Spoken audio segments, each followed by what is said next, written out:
And we're live. I'm Andrew Larder. I'm a Fora travel advisor, and my site is at drewlarder.com. My wife, we were interested in booking a place in Cuba. I got to say, when I was in Havana, it was magical. And the reason it was magical is you can go almost anywhere in the world and find what I'm going to say American influence. And that's a great thing. I live in Canada. We got lots of American influence here. But there's something really amazing about going to a place where the Americans haven't really been technically allowed in since the 50s. And to see these 1950s kind of cars, the bad part to that is, so the good part to that is there's, when my friend went a few years back, 20 years back maybe, there was no Coke. When I went, they had Coke imported from Mexico. So it's not American Coke, but it's Mexican Coke from an American, it's kind of a sideways round. And the same kind of thing, you couldn't go into Cuba, but you could fly to Cancun and get a flight right out from Cancun to Cuba. And I think you can still do that as an American. They put up sort of roadblocks to it, but the thing that is jaw-dropping about it is it contains its own culture. And its own culture goes back to that Christopher Columbus guy. He landed on the area called Holguín, which is basically if you were to picture it as a banana sticking across in front of you, it's the right-hand side of the banana. My brain's leaving me. Havana, the capital, is on the left-hand side of the banana. Yeah, Varadero's, I won't say quite halfway in, but it's a quarter of the way in from the left. Gives you that's there, the banana Cuban analogy. They're gonna love me there. So here's what's amazing is some of these resorts really they made them in the 70s or 80s or even 90s, but then they don't have a lot of money to do the kind of renovations to keep up with the modern kind of stuff. So what's kind of neat is it's kind of relaxed a little bit between the Americans and the Cubans, and then kind of gotten tighter again. I think under Obama, they tried to open it up, and under Trump, they closed it back down, something like that. Don't quote me on the complexities of the geopolitical thing between the States and Cuba, and for that matter, between the rest of the world and Cuba, the Russians in Cuba. There's all sorts of stuff that's there. Suffice it to say, an amazing place that has its very own culture.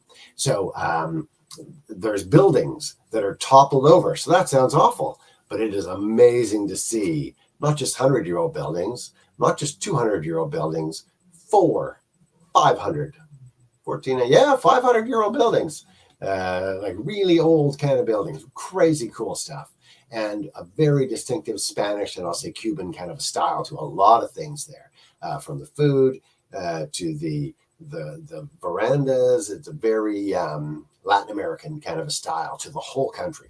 So here's the important part.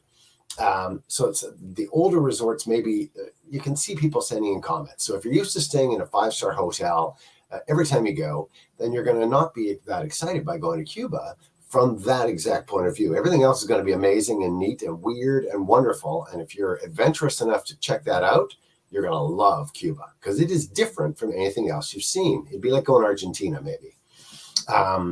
As far as having a completely its own culture without very much influence from American Sheratons and Pizza Huts and McDonald's and all that kind of stuff. None of those things are on Cuba. None of them. They just don't exist. So the big hotel on the skyline is called El Presidente and so on. It's got their own kind of culture to it. And the neatest part about it is being in a small kind of a restaurant with maybe 20 or 30 customers.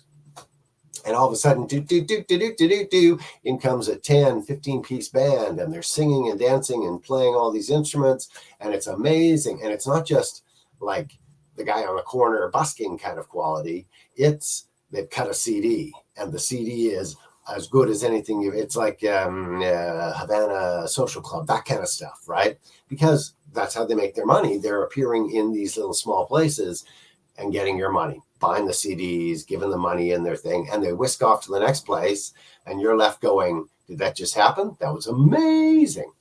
And it happens day after day after day, night after night, different restaurants. Just weird, not a restaurant, just like a cafeteria, just like a little place that you're having a bite, and all of a sudden there's a great band playing. It's amazing. So here's what I made this thing about new resorts in Cuba. So I'm looking at one here called Melia. This is in Varadero. There's a couple more that I'll mention just to start this off. One in Cayo Santa Maria called the One Gallery. One in Holguín, which again is on the right-hand side. That's where Christopher Columbus landed, called Gran, Muthu, Almirante. And then here, Sol Caribe Beach, we're going to have a quick little look inside, because if you're a 5-star person, they've got some great brand new. Melia is well known. Let's have a little look inside here. You can see here, there's Varadero, the little spit sticking out. Great beaches, amazing place. There, that's what I wanted to see. So brand new rooms. Everything's perfect. Everything's amazing because it was built in like 2024.